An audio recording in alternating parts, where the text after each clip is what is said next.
शिव जी की बहुत सारी बात हम कर चुके हैं, पर अभी भी बहुत कुछ बचा है जिस पे बात की जा सकती है, जिसमें से एक विषय है नटराज। क्यों किया था तांडव नृत्य, और नटराज की जो मूर्ति आप और मैं देखते हैं उसके पीछे की कहानी, कौन क्या क्या चीजें हैं उस मूर्ति में जो हमको कुछ ना कुछ दर्शा रही हैं, कुछ ना कुछ सिखा रही है। 4 भुजाएं हैं शिव जी की, चारों हाथ कुछ ना कुछ कर रहे हैं। क्या कर रहे हैं अभी बताऊंगा। शिव जी के नटराज वाले पोज में चारों तरफ आग लगी हुई है, सब जल रहा है। उनका एक पैर है जिसके नीचे एक बौना राक्षस दबा हुआ है जिसका नाम था अकस्मा, और दूसरा जो पैर है वो नृत्य मुद्रा में। चारों हाथ क्या कर रहे हैं, और 4 भुजा हैं क्यों? एक भुजा में है डमरू, डमरू प्रतीक है सृजन का। दूसरे हाथ में है अग्नि, अग्नि प्रतीक है भस्म कर देने का, अग्नि प्रतीक है विनाश का। और सृजन और विनाश दोनों के विरोधाभासी है। शिव ये बताने की कोशिश कर रहे हैं कि हर चीज की सृजन करता भी वही है और विनाशक तो वो है ही, तो वही बना रहे हैं और वही बिगाड़ रहे हैं। शिव जी का जो तीसरा हाथ है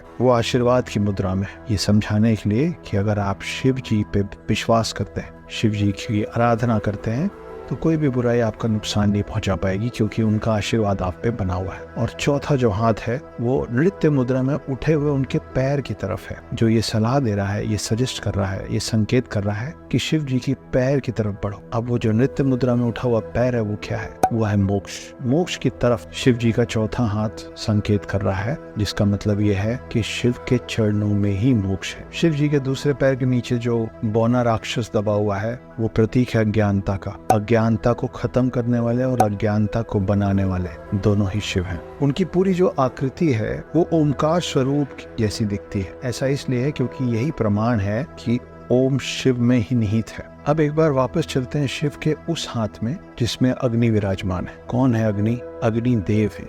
मैं आपको पहले भी बता चुका हूँ कि भगवान और देव अलग अलग चीजें हैं। कैसे अलग है? शिव जिसके एक हाथ में अग्नि है, जिसकी जटाओं से बहता हुआ पानी जो है, नीर जो है, जिसे गंगा कहते हैं, ये सब अलग अलग देव और देवी है। हम गंगा को मैया बोलते हैं, अग्नि देव है, वायु देव है, जल देव है। लेकिन वो देवों का देव महादेव जो इन सारे देवों को अपने हिसाब से चला पाए, कंट्रोल कर पाए, अपने वश में रख पाए, वो होता है भगवान। जो भूमि, गगन, वायु, अग्नि और नीर, भगवान सबको कंट्रोल कर सके, वो है शिव।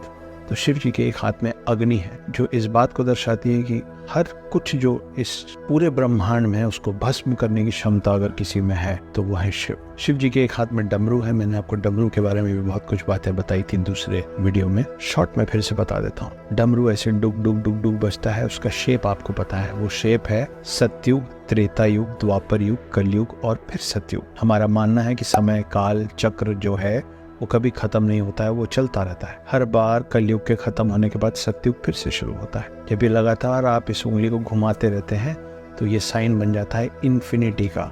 इन्फिनिटी मतलब अनंत, जिसका कोई अंत नहीं, जिसका कोई समाप्त नहीं, जिसका कोई प्रारंभ नहीं, और ये सब है शिव। समय जो है, वक्त जो है, वो शिव जी के एक हाथ में है, डमरू के स्वरूप में, जिसमें चारों युग हैं। पूरा ब्रह्मांड है, ब्रह्मांड का फैलना और सिकुड़ना है, बनना और खत्म होना है। सूर्य है अग्निदेव के प्रतीक के तौर पे। ये सब कुछ जो एकमात्र शक्ति कंट्रोल करती है, उस शक्ति का नाम है शिव। जैसा कि मैंने आप लोगों को बताया कि उनके चारों तरफ अग्नि का एक घेरा है, वो है ब्रह्मांड। वो प्रतीक है ब्रह्मांड का, क्योंकि नटराज की मूर्ति में चारों तरफ अग्नि है और बीच में है शिव। तो वो अग्नि जो है वो ब्रह्मांड का प्रतीक है, और ब्रह्मांड का जो सोल है, ब्रह्मांड की जो आत्मा है, ब्रह्मांड का जो सेंटर पॉइंट है, वो है शिव। तो ये है नटराज मूर्ति जो हम लोग बचपन से देख रहे हैं।